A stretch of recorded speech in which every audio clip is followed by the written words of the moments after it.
Welcome to Down the Road with me, Joel Heitkamp. I'll get a chance to visit with a number of people today. Not all good news.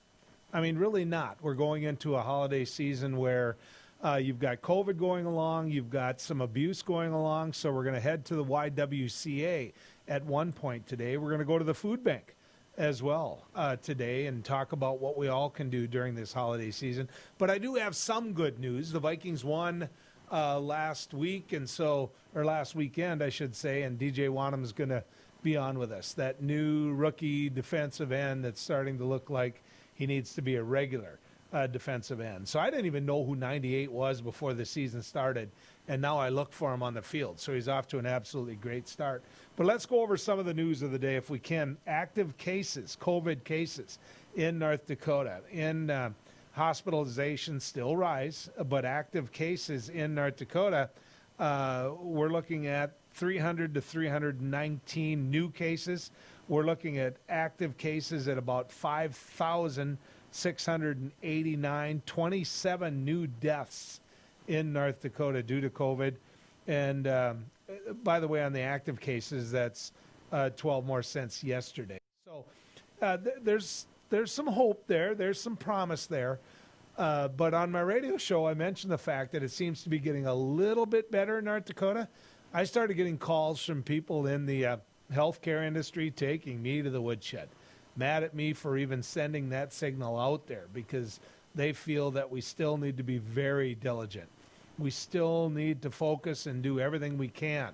And so we don't want to send the signal that, you know what, we can go back to the life we were living before Governor Burgum put the mask mandate in and before he asked all North Dakotans to do what they could do, which I don't think was asking a lot, which was to wear a mask. Now, there seems to be a couple of different North Dakotans when it comes to this, North Dakotas, when it comes to this. In the East, you'd have a hard time finding someone when you go anywhere to not be wearing a mask.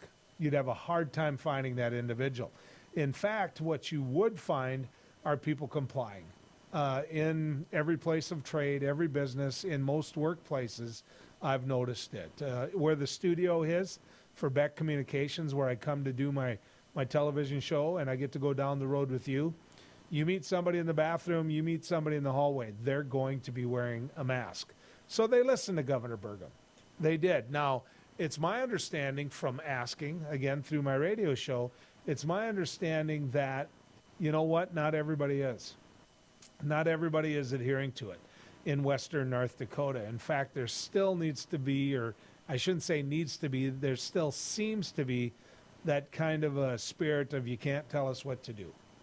Well, we tell you when to stop with a stop sign. We tell you which side of the road to drive on. We tell you what the speed limit is. We tell you that you have to have auto insurance. We tell you that you can't smoke a cigarette inside in public. So I think the government does do a lot of things where they tell us what we have to do for the safety and well-being for others. I don't think that's a big stretch to say now in the final chapters, because I do believe it's the final chapters of COVID, that look, you just got to stay diligent and do all this, because anyone who believes that it's okay to say, hey, look, they were going to die anyway, is absolutely ridiculous. I don't think Governor Burgum is asking too much. In fact, I would make an argument that he should have asked sooner. Want to talk about the organizational session that's going on in Bismarck right now. The next legislative session cranks up right after the first of the year. I was in the legislature for 14 years. That means 7 legislative sessions. I think there was one special session in there, but that's 14 years of serving the public in the state Senate. It's a lot of races to run. It's a lot of politics to do, I get that. But once the legislative session starts, it's a good time to make policy for the state of North Dakota. The organizational session is pretty simple. You swear in the new members, and you swear in the ones that just won. You find out where your seats are, and you find out where the bathrooms are. You find out what committees you're going to serve on, and you know what? You get ready to rock and roll. Many of these rookies are going to have strong opinions and bills that they want to introduce. Some advice for all of them who might be watching this show tonight. You're not going to get all your bills passed. You're not all that powerful. Aside from being in the Senate, one of 47, you are one of 47, and you're a rookie, which means that nobody's going to jump up and down to pass your legislation right away. So find some veterans, find some people that you can work with, and work in a bipartisan way. That would be my advice to them. You know, I don't know what the pandemic rules are for the Capitol. I know that with the governor saying you got to wear a mask, everyone's going to be wearing a mask. I would guess that once they take to the floor and they hit that button at their microphone and they stand and address the body, they're not going to have to wear their mask. I would guess they'll get to be like the old football refs are right now, which is they drop it so that you can hear them clearly and concisely. But it's going to be interesting. I would also argue this. It's not going to be the easiest legislative session for Doug Burgum. It's not going to be. He picked a fight over what legislators should be there. He stuck a bunch of money in to get one legislator beat. That's not going to go well. It's not going to go well at all. Also want to share with you that President Trump's political operation to fight these lawsuits, to make sure that you know that the election was a fake election, that he still should be president. So he's raising money out of that.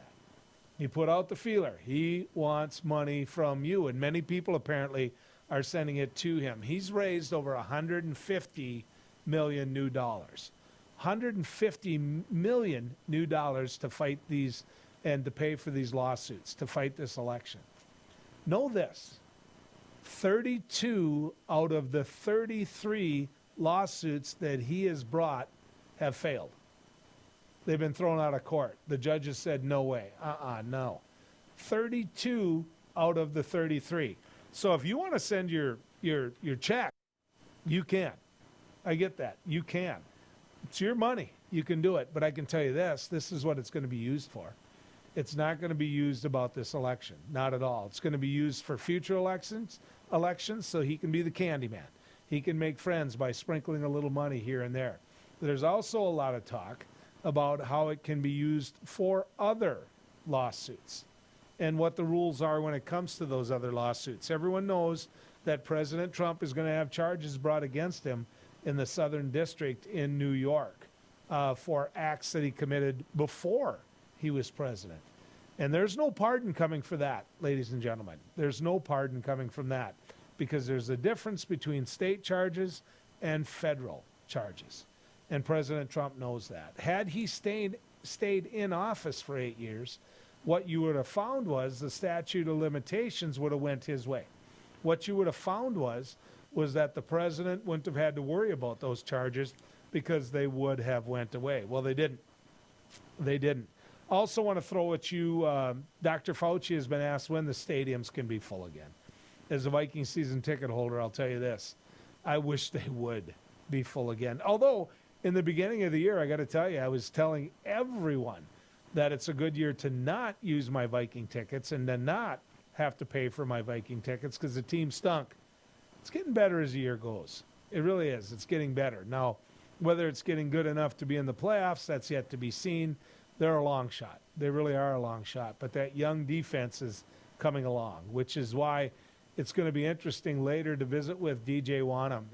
DJ is a new defensive end, rookie, number 98, came out of South Carolina. He was a Gamecock, and he's 6'5", and he gets his arms up, and quite frankly, you're going to see hopefully what he did to Aaron Rodgers because Aaron Rodgers knows now who DJ Wanham is. So Dr. Fauci said, you know what, during this NBA season, it's probably not going to happen. You're not going to see full stands. He's playing it safe, though. Keep that in mind. If he tells you that you're going to be back in the NBA stands, you'll probably be there by May, and then you're not there by May, it bites him. It bites him right in the keister, right? But if he says it probably will be by June and it all happens by May, by March, then we're all happy, right?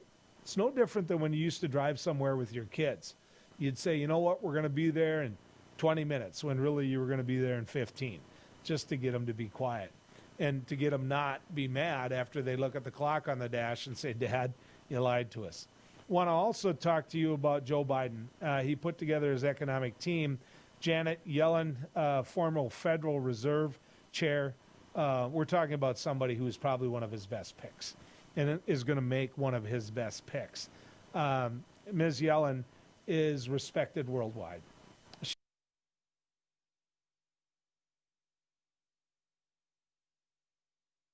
Former chairman of the Federal Reserve, she comes into this as someone who, under the Trump administration, she has helped the economy stay strong. The Fed dealing with insurance, or not insurance rates, but interest rates. Imagine what they do and how important that has been. With the crisis that we had in farming, where soybeans were down to $7 a bushel, can you imagine if interest rates would have been at 15 rather than 1, 2? We'd see farmers selling them off. We'd see farmers saying, you know what, I can't afford the pickup or the grain bins. So trust me, Janet Yellen is going to be a good part of this team. Now, Joe, you're going to hear a lot of Republican senators say, I can't vote for that individual or this individual. It's part of the process. And I think Joe Biden, when it comes to the head of his budget, has nominated someone that won't end up in the seat, in large part because you can be too partisan before you get the job. Now, did that bite Donald Trump? Nope. Those same Republican senators didn't care if somebody took to Twitter and was incredibly partisan. Doesn't matter. It's a new day and a new administration. Now, when we come back, Erin Prochnow is going to join us. Erin is head of the YWCA here in the Fargo-Moorhead area, but what she does is an image of what happens in many of our towns. We're going to talk about domestic violence. We're going to talk about what this can mean to us as a public. So stick around. More coming your way right here down the road. Howdy, folks. It's a County Line Cafe. I reckon it's time you're due for a hearty meal. So saddle up for the day with one of our Hey Boston breakfast homemade soups. Fill your grill at our salad bar. Sink your teeth into our famous County Line burger and barbecue ribs. Top it off with spoon-rattling pie with a calm roll that's sure to put a smile on even the toughest outlaws. Shake the dirt off the boots each night and warm up with the gang. Tell them about it, Stacy. I can't wait to see you at the County Line. Capital City Restaurant Supply is your one-stop shop for quality restaurant products for the large to small kitchens. Commercial-grade restaurant and bar supplies, limb game processing equipment, refrigeration, dinnerware, and smallware. We sell everything including the kitchen sink from trusted manufacturers for the chef and all of us. Open to the public since 1971, we are veteran-owned and North Dakota proud. Let us take care of your restaurant and home kitchen needs today by visiting us at 1414 Interstate Loop in Bismarck or on the web at capitalcityrestaurantsupply.com. Beck Communications is honored to be recently recognized with 3 Broadband Now awards. Beck Communications Cooperative was awarded in the categories of Top Internet Speeds Nationwide, Top 3 Fastest Internet Providers in North Dakota, and North Dakota's #1 Fastest Fiber Provider. It's only through the support of our members and customers that Beck Fiber delivers award-winning speeds and service. Thank you, Beck Communications Cooperative members and customers, for your years of continued support. Introducing Accord Comfort Sleep Systems, a better way to sleep. We offer you 5 different models to give you the perfect choice of support and body comfort. Every model begins with our exclusive Accord Comfort Reflex Layer. This ensures proper spinal alignment and a deep down body relief. Our 8-inch Whisper Breeze provides a medium firm feel, and our 10-inch Gentle Night model has a quilted top, giving you a medium plush comfort. Both use Outlast fabric on the top of your mattress, ensuring that your body temperature is not too hot and not too cold. Our Copper Rest Sleep Series is our premier mattress, offering your choice of firm, plush, and luxury plush. Every model uses copper-infused gel latex and provides all the health benefits of copper. Accord Comfort mattresses are handcrafted in the USA and come with a 60-night sleep guarantee. You're going to love sleeping with us. Order today exclusively at AccordSleep.com or Tom's Home Furnishings in beautiful downtown Harvey. Is your business phone system outdated and expensive to maintain? Most large VoIP companies leave you on hold or struggling through online support and training for your employees. With Beck Connect, you always have fast, friendly, local support. Familiar faces with the know-how to keep you connected. Take advantage of the newest technology in voice calling, video conferencing, and virtual meeting rooms. Beck Connect gives you all the features you need with no upfront investment and no obsolete hardware or software ever again. Simplify your communications. Choose local. Choose Beck Connect.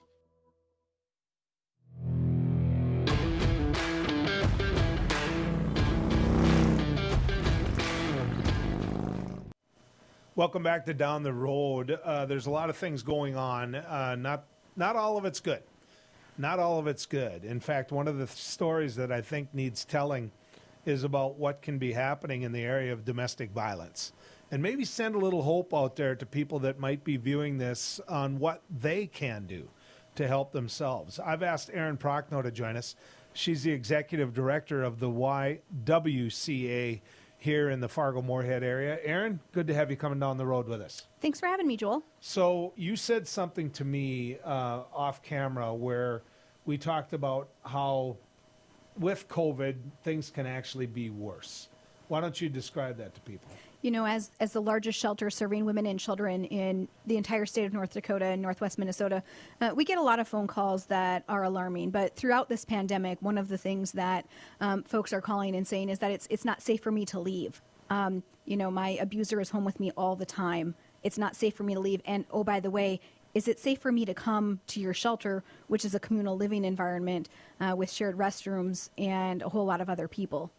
We're not feeling safe about leaving, and we don't think it's safe for us to leave at this particular juncture. So we heard that quite a bit at the beginning of the pandemic and through the summer, and now our numbers in terms of those we're serving today at YWCA Emergency Shelter are back up. We're serving 60 women and children today.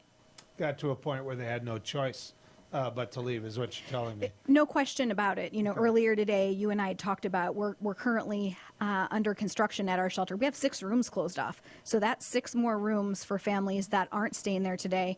And those rooms are closed off because we're trying to get a construction project done by the end of the year to add bathrooms to the adjoining restroom, an adjoining restroom to the living setting, so we can isolate and quarantine on site, where prior to that, as of today, we're not quarantining and isolating on site because we simply can't do so.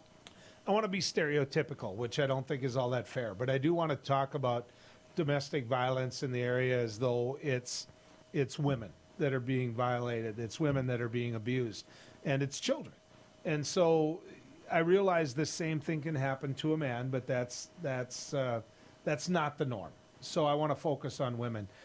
All of a sudden, you're in a home with that abuser 24/7 because you're quarantined, you're self-isolating, you're doing whatever. How do you sneak away and pack? How do you sit there and say, you know what, to the kids, we're heading out? I mean, he's going to know it. He's going to see it. I mean, some of the people that must have made their way to you must have stories of how dangerous it was to leave. I think there's no question about that. And to back up for just a second, 1 in 3 women in this country are victims of domestic violence. So that's a staggering statistic that's backed up by our national partners at the National Network to End Domestic Violence. So 1 in 3, think about that for just a minute. Well, before you go on from that, is that all physical or is it mental? It's all of the above. Okay. Yep. So it's physical, it's emotional, absolutely. So to answer the second part of your question, we work with women to create what are called safety plans to try and find the opportune moment, if you will, to leave in a safe way, in a safe environment. And so we have conversations with women long before they make that decision to come to YWCA. And we safety plan over the phone when it's safe to do so. Perhaps that abuser has went to the grocery store and they have 10 minutes to get on the phone with one of our advocates. That happens. Perhaps that's the 10 minutes that they can leave because that person is not at home and they know that they won't be captured at that moment or be prevented from leaving at that particular juncture. And so maybe that's the time that they make that determination to leave. But there's a whole process that our advocates, so many of you would think of them as social workers, go through with women in safety planning when it's safe to do so. It's not always, oftentimes things get heated and escalated very quickly. And so you're not always able to execute the plan in the way that you had hoped or planned for, but we do have conversations about what safety planning looks like. So how often does this include kids? We serve more children than women. That actually doesn't surprise me.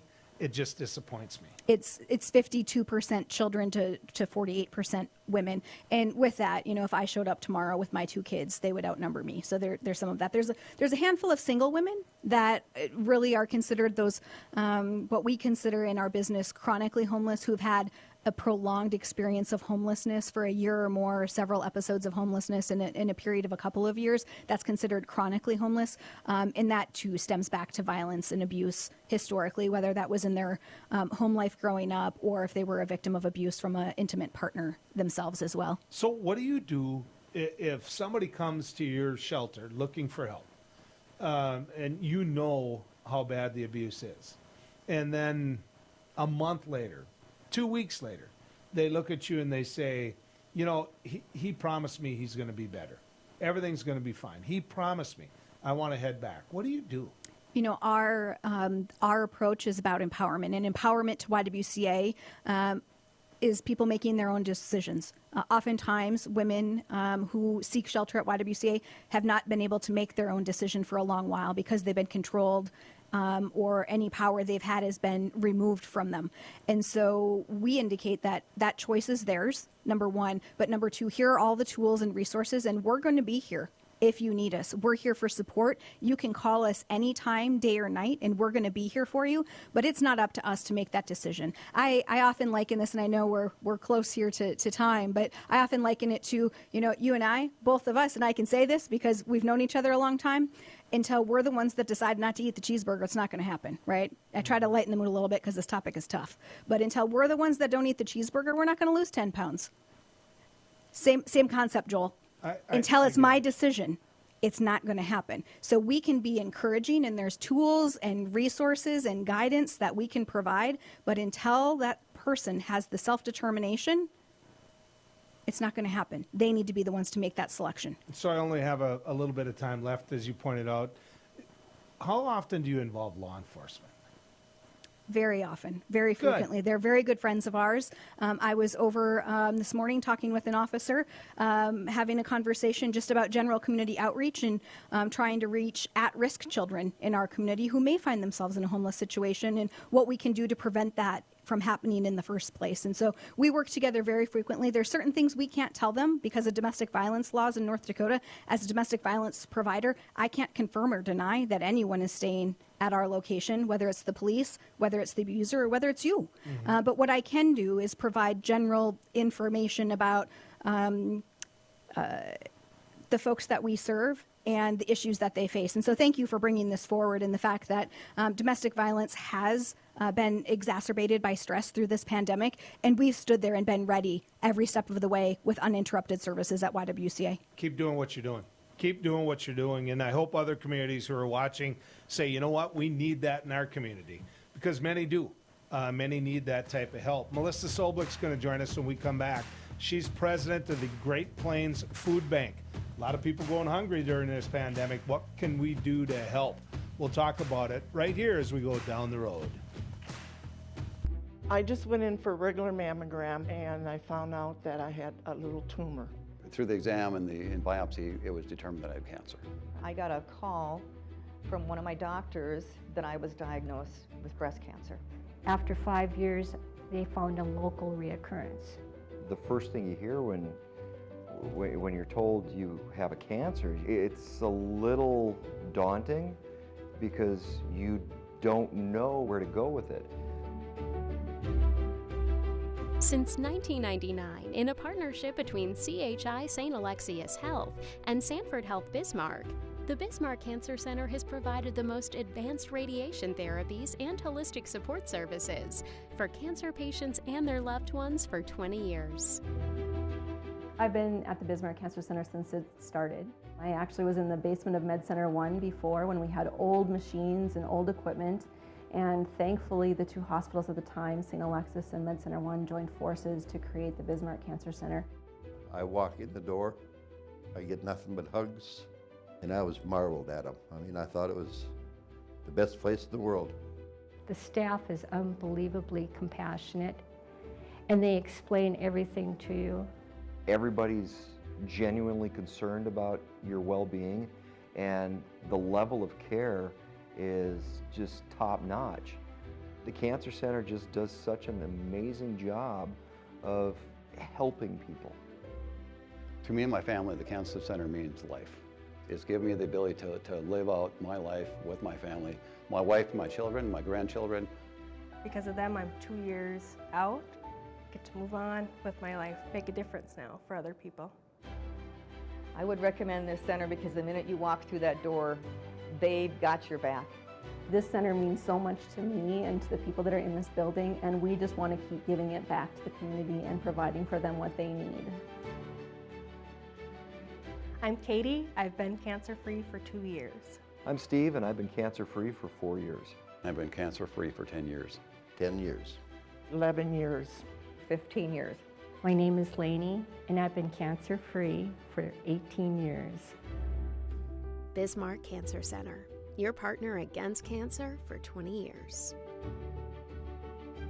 Who do you trust with your digital life? Not all cloud backup providers keep your data truly private. Beck Cloud Backup uses advanced multi-layer encryption to keep your family photos, videos, and sensitive business documents secure and only for your eyes. Your Beck Lightband Internet service already includes 50 gigs of free storage to keep your digital life safe and secure. Call us at 701-475-2361 to start using your Beck Cloud Backup today.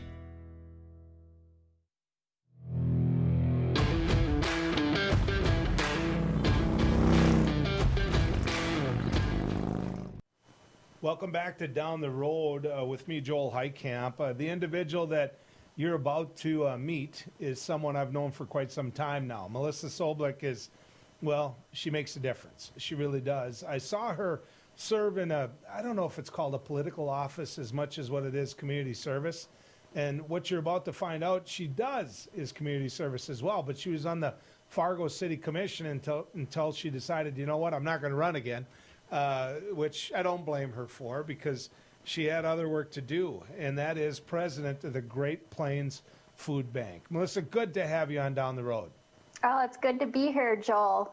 I want to talk a little bit about the Great Plains Food Bank because there's a lot of different communities that are watching right now that are saying, okay, can I use that as a model? Is this something that we can do in our community? I know that there's a lot of smaller communities that maybe can't.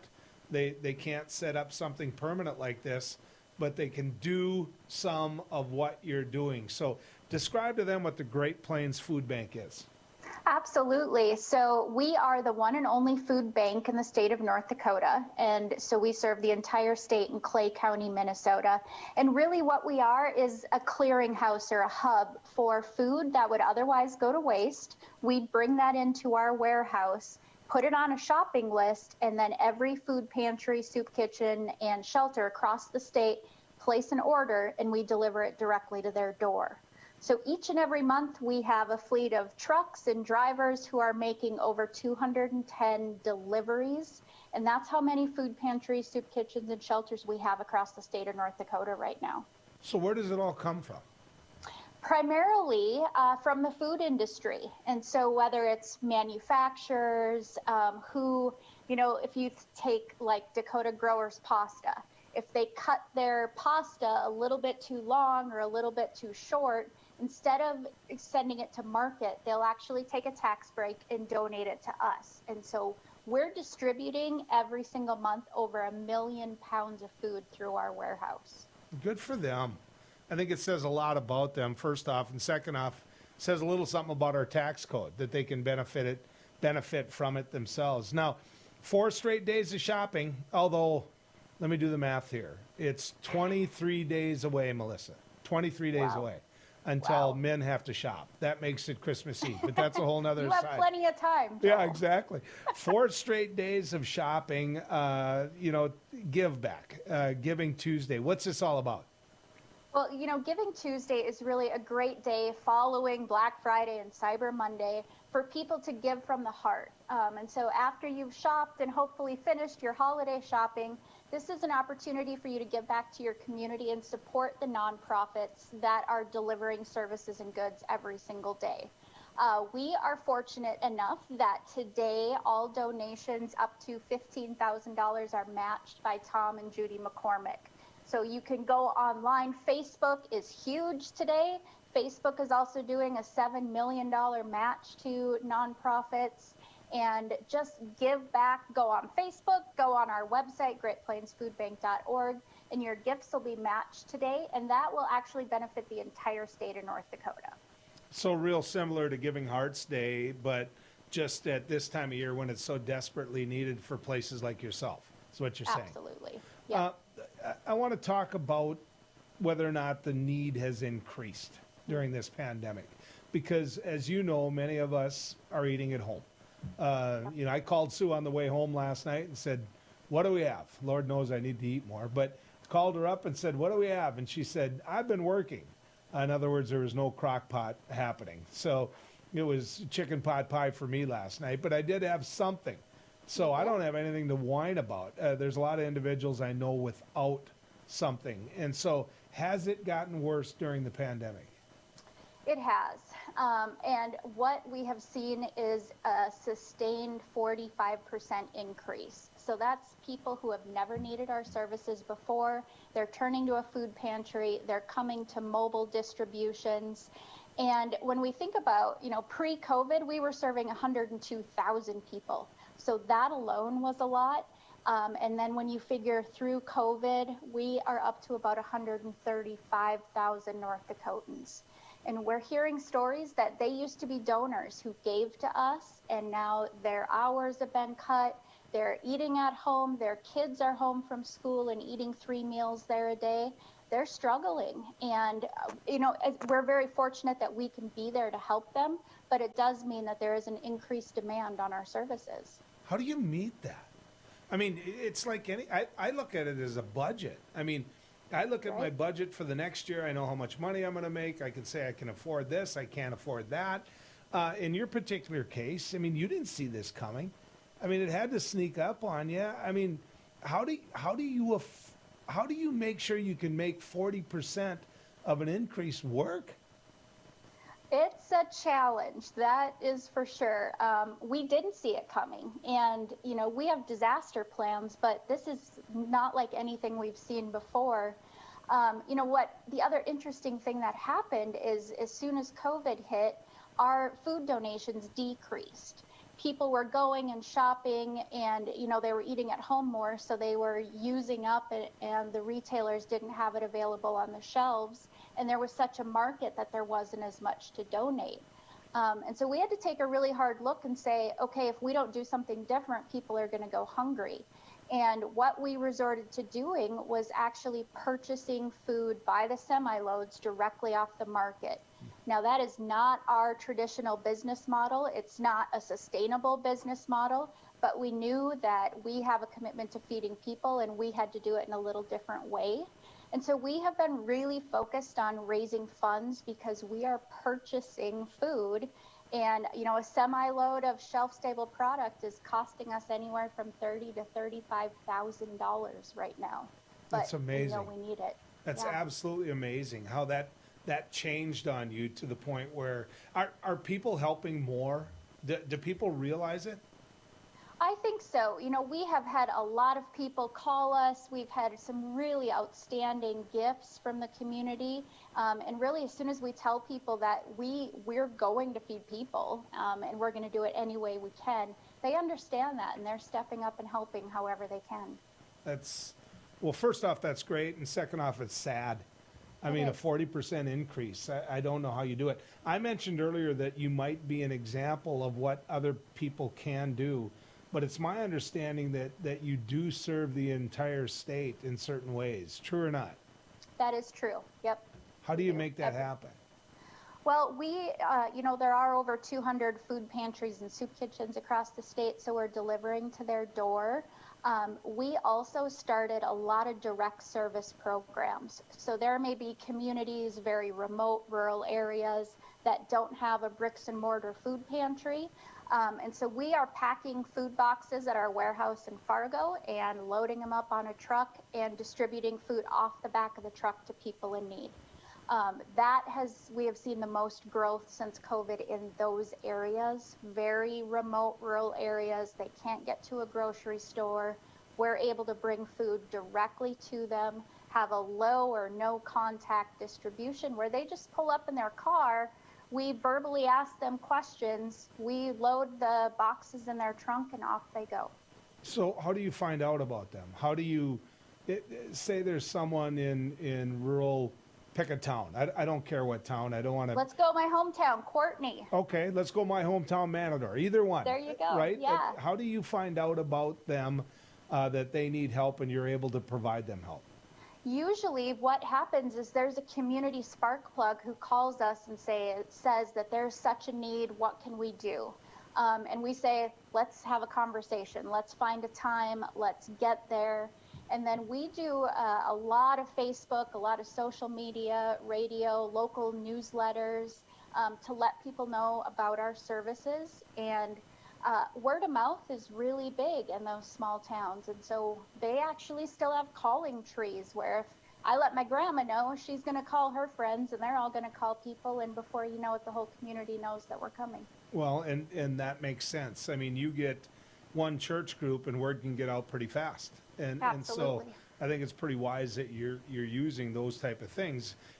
With what goes on though now, say something like this where you're getting a chance to visit with the whole state, it's got to increase that 40% even more. You know, word gets out, the next thing you know, it's like, okay, to some degree this worked, and to the other degree, are you going to be able to meet the demand? Yeah, that's a good question, and I wish I had a crystal ball and I could answer that, but I will tell you that we are committed to doing everything we can to make sure nobody goes hungry, and we want to get the word out because people that are in this situation who need a little help right now and don't know where to go, we want to be that open door, that first call that they make so we can get them assistance. And then, you know, provide them additional support along the way because it's not just food that they're needing right now. They have a lot of struggles. Giving Tuesday, after 4 straight days of shopping, today is the day to give back. Melissa, I only have a minute left, but the pop-ups, the pop-up food pantries, describe that to people. We have been teaming up with the YWCA here in Cass Clay and have been finding little neighborhoods that just need one food pantry once a week, and we are teaming up with volunteers and food, parking in a parking lot and getting food out to those in need. Keep doing what you're doing. I mean it. I said that same thing earlier to Aaron Prochnow, but it's people like you that are truly making a difference. And I know it's not just a job. It's not something that helps you pay your bills, but it's a calling. Because quite frankly, with the skills you have, I've known you for years. You could be going somewhere and making more money somewhere else. So thanks what you do. I appreciate it. Thanks, Joel. I'm so excited to be here with you today. You bet. DJ Wanham's going to join us when we come back. Number 98 with the Minnesota Vikings. We're going to get a chance to hear from him. This is one of that new team when it comes to the Vikings, that new age group. He's only 23 years old, but he's already making his mark. You can ask Aaron Rodgers that. And so we get a chance to visit with him, former South Carolina Gamecock, right after this. Thanks, Melissa. Appreciate it. Bismarck Central, 4800. 4800, go ahead. Requesting social services on-call team. Stand by.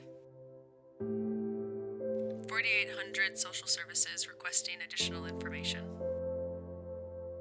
You can advise social services that we have an 18-month-old female who was in a residence with a mother, now being transported to medical care for overdose.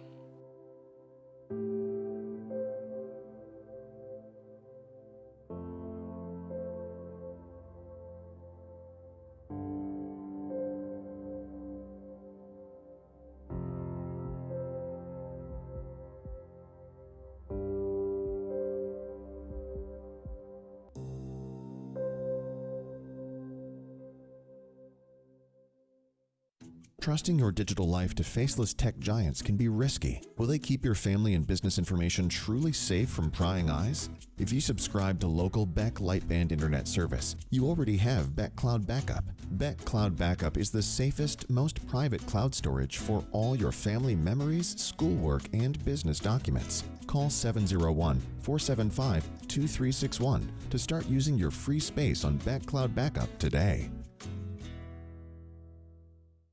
You just might find the home of your dreams this weekend by watching the Alliance Real Estate Tour of Homes Sundays at 6 p.m. and Wednesdays at 7 on Beck, featuring properties from Bismarck, Mandan, Minot, and surrounding areas. The Alliance Real Estate Tour of Homes presents desirable properties that are for sale, lets you meet your Alliance realtors, and provides critical insights into local happenings from community and business leaders. Join us this Sunday evening at 6 or Wednesday at 7 for the Alliance Real Estate Tour of Homes on Beck.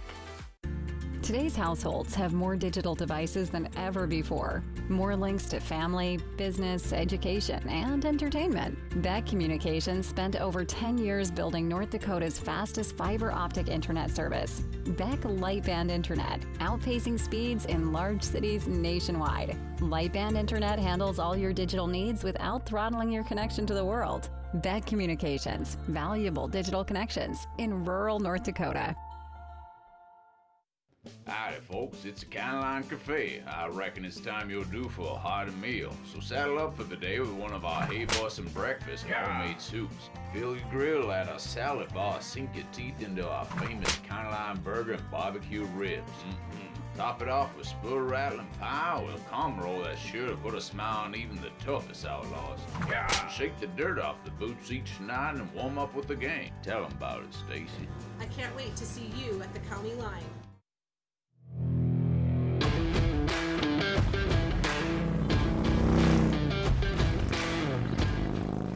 Hey, we're joined now by DJ Wanham. He is, well, to say the least, he is the defensive end that a lot of us that are Vikings fans are looking to this year and realizing that, hey, we got something there. DJ, good to have you right here with us. Yes, sir. Great to be here, man. Great to be here. I was reading a little background on you. You're a Gamecock, played with South Carolina, and you guys believe in it so much. Your brother Dylan's playing there right now, the way it sounds. Yep, definitely. Yep, Dylan's at South Carolina playing online. Offensive tackle right now. He's doing big things right now as well. So yeah, it's a great tradition going on in the Wanham family right now. Well, show him the road to Minneapolis. We could use him too. I'm just saying that. Definitely. 23 years old, you find yourself in the NFL. What does that feel like? Oh man, it's an incredible feeling. You know, something I've dreamed of since elementary school, man, and just being in the position I'm in today and making plays in it, man, it's an incredible feeling. You know, I'm looking forward to keeping it. Well, you've gotten a lot of our attention, as I pointed out. Everybody's watching you when you're on the field and realizing that you're growing into something that each and every week you're getting a little bit better. There was a time in the Sunday game here against Carolina where you looked like you got dinged up a bit. You doing okay? Yeah, I'm good. Just a little ding up ankle, but I'm good.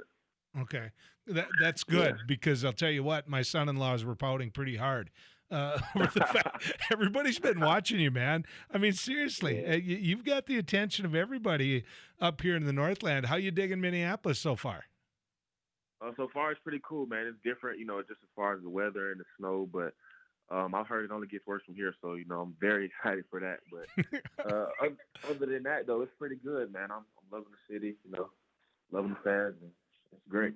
Oh, for 59 years of living in the Northland, I'm going to tell you that whoever told you it only gets worse from here, they weren't lying to you. It's going to get cold, it's going to get snowy, and it's going to get icy. But, DJ, this is a young defense. I mean, when you look at the corners and you see how it's progressing every week, it looks like it's getting better. It's growing into something. I mean, tell me how you feel about it. Oh, I definitely feel the same way. You know, I feel like we got a lot of young guys getting experience now. And, you know, we got a lot of experience that you know, have been doing this for years. So I feel like once we mesh, you know, once the young guys, you know, continue getting reps and continue getting better, you know, we're going to do big things here in Minnesota. Are you the new model? Somebody that only weighs 250 plus a little bit and quick, get your arms up because you're 6'5". I mean, it wasn't that long ago that defensive ends were nowhere near that size. Talk to me about that. Are you the new way that people are going to go?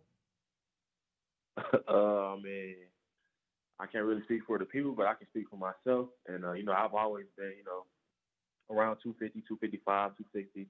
So that's just my playing range, my playing weight. You know, that's what I've been comfortable at. You know, I can play the run, you know, as well as tackle. So, man, so far, so, I mean, that's what it is right now. Yeah, well, it's working. Whatever's going on, it's working. The Vikings have a real history of picking up defensive ends later in the later part of the draft and turning them into defensive ends that other people really pay attention to and sometimes try to steal. What's going on there? Right. I mean, is this about coaching or what's going on, DJ? It's the coaching, man. You know, Coach Dre. You know, a lot of guys, you know, already have the potential. Already, you know, have been making plays in college. Coach Dre just brings another element to their game, and it just takes off from there. So, what do you think about this Viking team? You know, I'm a full disclosure here, DJ. I'm a Minnesota Vikings season ticket holder, so I go to every home game. I mean, I love it. What is it? What is it about this team that seems as though it's looking like it could be promising in the future, but it just, DJ, it doesn't feel like it's quite there yet. Right. Yeah, man. I feel like, you know, we just got to continue, you know, improving and getting better. You know, we got, like the young guys, you know, we got a lot of young guys playing this year. And I feel like once we get more and more comfortable in this defense and once we start to work together and play together, as well as get those guys back that are hurt, you know, Daniel's the best defensive end, in my opinion, in the league. And once we get guys like him and Mike Pierce and Anthony Barr, once we get all those guys back, you know, we can be tough to deal with. So it isn't as though South Carolina can't, you know, pack the seats. You're at US Bank Stadium and there's nobody in the stands. What's it like playing in front of no one? I mean, so far right now, I'm kind of used to it now. But it's different, you know, especially coming from, you know, Williams-Brice, a lot of fans and the energy. And I've been hearing the same thing about that here. You know, the fans are amazing. One of the loudest stadiums here in the NFL. So, I mean, it's definitely different, but, you know, humans are a creature of habit, and, you know, we kind of, you know, got used to, you know, playing without fans and stuff like that. So what's the difference? What's the difference between saddling up as one of the big horses in South Carolina and then coming in and you're a rookie here in the NFL? What's the big difference between it? I'd say the biggest difference is just, you know, just the level of competition. You know, everyone's good here in the league, and, you know, week in, week out, you got to bring your A game, you know, every week. Guys are a lot faster, a lot stronger, so you got to, you know, got to be on top of things, you know, each and every week, each and every day. So I feel like so far that's been the biggest takeaway for me so far. So when you read, is there one offensive lineman that you take a look at, that you key off of? I mean, what's the read? What's the mark for you that says, okay, run, pass, that you got a feel for it, screen? I mean, you know what a role you have to play in that. What's your tell? Yeah, it's definitely all in the film. You know, we watch film throughout the week, and we basically look at offensive linemen's tendencies, like what do they do maybe to give this away? Maybe it's their stance, maybe it's their eyes, you know, just different things like that can kind of give us a pre-snap read of what the offense is about to do. So, you know, we study that going throughout the week. Coach Dre and all the vets and all those guys are, you know, kind of teaching me those things to study for, and, you know, that's just pretty much that right there. So I refereed college football at the umpire position, and that trained me to watch the offensive line. I'm just going to say this, not that I was screaming it with bad words at my TV on Sunday, but you got held a couple times. I mean, you really did, and it was at the point of emphasis. It was at the point of attack, and so I got to ask you, you know, does a rookie have standing in that? Are you able to look at the refs and say, hey, you know, pretty soon my jersey's going to fall off here? Nah, you know, I never, holding is a part of the game now. So I never, you know, look to refs for that. You know, you just got to be able to get off the box quicker, in my opinion. You got to be able to get off quicker. Definitely, you know, the holding fouls are blatant, but at the end of the day, you know, all the refs ain't perfect. They ain't going to make every call, so you got to go out there and play. You can't let that affect your game. So I'm watching, and obviously you're 1-1 against the Packers this year, but you're lining up against an Aaron Rodgers, and you're looking across that line. And with all due respect to South Carolina, that isn't the same thing. I mean, you're looking at one of the premier Hall of Fame quarterbacks in the league. The night before that game, what are you thinking about, DJ? The night before, basically, you know, I'm thinking about myself. You know, just do your technique, do your job, and the rest will follow, man. I mean, all the other stuff, yeah, Aaron Rodgers is a great quarterback, and, you know, it's great. It's an unbelievable feeling, you know, just to play against those guys. But for me, from a standpoint, I'm just doing what I'm taught. Just do your job and the plays will come, and that's what happened. So, DJ, when I watch you now, the confidence goes up every week. I mean, you can see that. When you go out there and you start looking at the role you play in certain situations, what's the most fun? Is it the pass rushing? Is it the speed that you can use to get out there on a pass and the flank? I mean, what's the most fun thing to be on the field for? Honestly, all of it's fun, in my opinion. Really, everything is fun because you prepare for something the whole week and you get to go out and execute it on Sunday. And it's just exciting just to see those things, fall into place. The things that you worked on during the week and for it to come into play during the game. That's the most exciting part about it to me. Did you think the Panthers were going to miss that one? I was praying to the guys, man. Those things like that are rare, but once I seen that, man, I was so happy we got to win. And we're gonna, continue getting better from here on out. It got us out of our seats. I'm going to tell you that. There was a lot of us that thought that was back home watching you guys that were like, oh, man, this ain't good. This just ain't good. And it was like, yes, we caught a break once. I mean, just once. So when you take a look at where you want to be 3-4 years from now, where is that? I want to be the best defensive end in the league. That's been my goal from day one. And, I got the resources around me. I got the coach. I got Danielle, who's already the best in the league, and guys like Shamar Stephen and Fadi and all those guys that are there, helping me and us getting better and playing off each other each day. Man, I feel like the sky's the limit. I'll continue to get better day in, day out, and see where I'm at in 4 years. Well, I can tell you this: before the season, I didn't know who was wearing 98. I'm not going to lie to you about that. We're sitting here in the middle of the season right now. Actually, towards the end of it, I know who wears 98 now. So take that DJ as the compliment it's meant to be, man, and keep doing what you're doing. Yes, sir. I will. All right, you take care. Stay healthy. Yep. That's the main thing. Yes, sir. DJ Wonnum, ladies and gentlemen, with the Minnesota Vikings.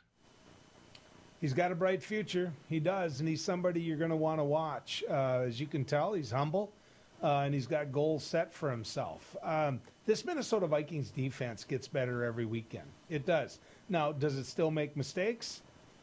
The long pass from the Carolina Panthers that put them in a position where they could kick that field goal and win the game is proof positive they still make some mistakes. But it's a young team. It's a young team. And as DJ said, there's some players missing that when they come back are only going to make it better. Some closing comments for you when we come back here, heading down the road. He once won a spelling bee in an ancient language that he did not speak. He is the only man to ever earn extra credit on an IQ exam. His academic degrees are considered legitimate spending currency in 22 nations, 2 principalities, and at Chick-fil-A restaurants in the United States and Western Canada. I do not always engage with education programming, but when I do, it is the Dr. Duke Show. Stay educated with the Dr. Duke Show, weekdays at 4 p.m. on Beck News. Introducing Accord Comfort Sleep Systems, a better way to sleep. We offer you 5 different models to give you the perfect choice of support and body comfort. Every model begins with our exclusive Accord Comfort Reflex Layer. This ensures proper spinal alignment and a deep down body relief. Our 8-inch Whisper Breeze provides a medium firm feel, and our 10-inch Gentle Night model has a quilted top, giving you a medium plush comfort. Both use Outlast fabric on the top of your mattress, ensuring that your body temperature is not too hot and not too cold. Our Copper Rest Sleep Series is our premier mattress, offering your choice of firm, plush, and luxury plush. Every model uses copper-infused gel latex and provides all the health benefits of copper. Accord Comfort mattresses are handcrafted in the USA and come with a 60-night sleep guarantee. You're going to love sleeping with us. Order today exclusively at AccordSleep.com or Tom's Home Furnishings in beautiful downtown Harvey. Capital City Restaurant Supply is your one-stop shop for quality restaurant products for the large to small kitchens. Commercial-grade restaurant and bar supplies, limb game processing equipment, refrigeration, dinnerware, and smallware. We sell everything including the kitchen sink from trusted manufacturers for the chef and all of us. Open to the public since 1971, we are veteran owned and North Dakota proud. Let us take care of your restaurant and home kitchen needs today by visiting us at 1414 Interstate Loop in Bismarck or on the web at capitalcityrestaurantsupply.com. My name is Rich Shook, and I lost my best friend in a grain bin accident. Some of the emotional scars that when these incidences happen just resonates throughout the community like dropping a rock in a pond. I guess I'll never forget.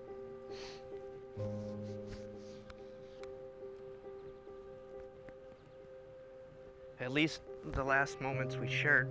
That's why I think this is so important to get out there to people, is people think that it can't happen to you, and it can.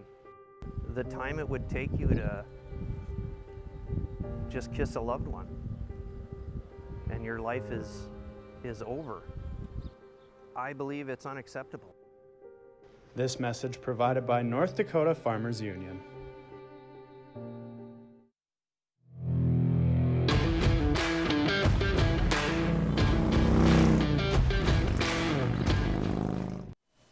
Couple of things I'd like to have you thinking about. This winter is what it's going to be. It starts after January.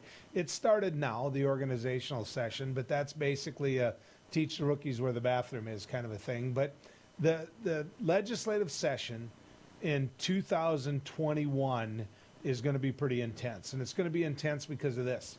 There isn't as much money as before. There's money in the savings account. And so for those individuals who say we can't invest in this or that, they're wrong. The Heritage Fund is there, and it's got over $7 billion in it. In fact, if we were Alaska, they'd be sending us all checks. That's neither here nor there. When it comes to money coming in on a regular basis to the state of North Dakota, it's down. And that shouldn't surprise you because of COVID and because of oil and because of a lot of other things. The point being this, there's going to be some fights and there's going to be some budgets cut. Governor Burgum involved himself in legislative races, and he took on the legislature and he lost. Different circumstances I know of why he lost, but he lost. He lost in court, and he lost to the unfortunate circumstance of the candidate that he backed having passed away from COVID, ironic enough. And so the governor's going to have a tough legislative session, and it's going to be something that we're going to bring to you here down the road. We're going to make sure you have all the information you can. Until then, it's been good riding with you.